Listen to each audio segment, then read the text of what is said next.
Go. Be very, very quiet. We are hunting wabbit, specifically the Eastern Michigan dust bunny, two-tone dust bunny. Hold on a second, I think I just saw one. I'll be right back.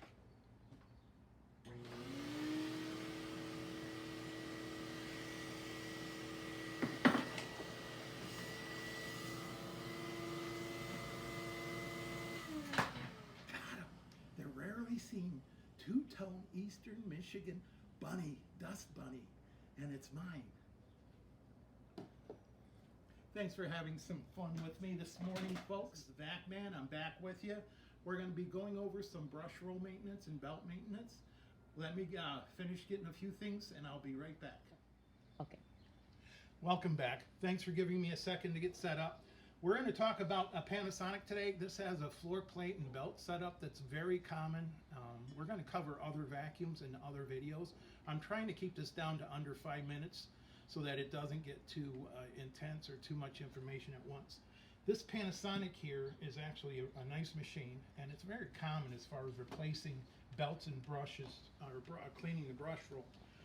What we're going to do here today is, this has a type of belt in it that's called a stretch belt, which is nowadays about 50% of what you're going to find. On a lot of vacuums today, they're going to have a similar floor plate to this. This one here, semi-common, common enough, that's why I'm starting with this one. This has sliding clips. You don't have to remove the screws, you just have to slide the clips. On some Hoovers and Eurekas, these clips would actually be one clip with the screw in the center that releases it, and all you do is slide this in and slide this in, and then you just slide forward and off, because this has a hook in the front that catches on two teeth. So we're going to take that off. Now, as you can see, there's some string caught up in here, but a lot of times hair and thread and yarn will get caught around here, and if you leave it, especially hair, too long, it's so fine, centrifugal force will make it run into the ends and seize the bearings, damaging not only the brush roll, but the housing, which ends up being very expensive on most vacuums, or not even available. So we're going to clean this right now. One of my favorite tools to use is either a utility knife with a sharp blade, a pair of scissors, or my favorite, a linoleum tile cutter, because this one a lot of times gets up where a scissors can't, and I'll show you. If the debris is wrapped too tight, you can't get under the debris to cut it properly, or the scissors may not be sharp enough. I find a lot of scissors I find around the house aren't sharp enough to even cut hair. So that's why I really enjoy this tool, because this I can take and get right underneath, and be careful with this. This is very sharp, and cut and lift up at the same time, removing the hair, and I don't have to worry about using scissors or a knife. Now, if this is a metal brush roll, so I don't have to worry about scratching it. But if it was a plastic brush roll or a wood, you could actually damage it. So just be careful how you do it. That's why this is my favorite, because with this, I would have had to slice it and then get underneath with the scissors and cut it, which is more work. So now I got my debris out of here. I want to change my belt. Anytime you find a large amount of debris around your brush, replace your belt if it's a rubberized belt. And what I mean by that is a belt that stretches into position. We'll discuss other styles of belts and how to replace them later. I don't want to agitate you with too much information, so we're not going to do that. So what I'm going to do is take a flat blade screwdriver, get up underneath here, and lift the brush up and get it out.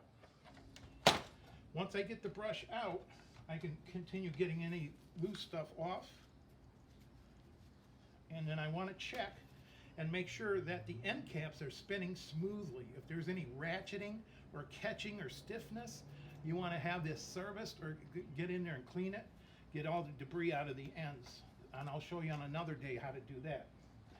Now, on a Panasonic, the motor shaft comes in and ends at this wall right here. And then so what I got to do is, this won't just pull off the shaft.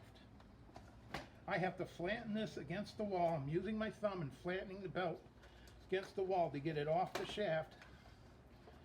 And I'm pulling on it at the same time. And then I'm going to walk it off.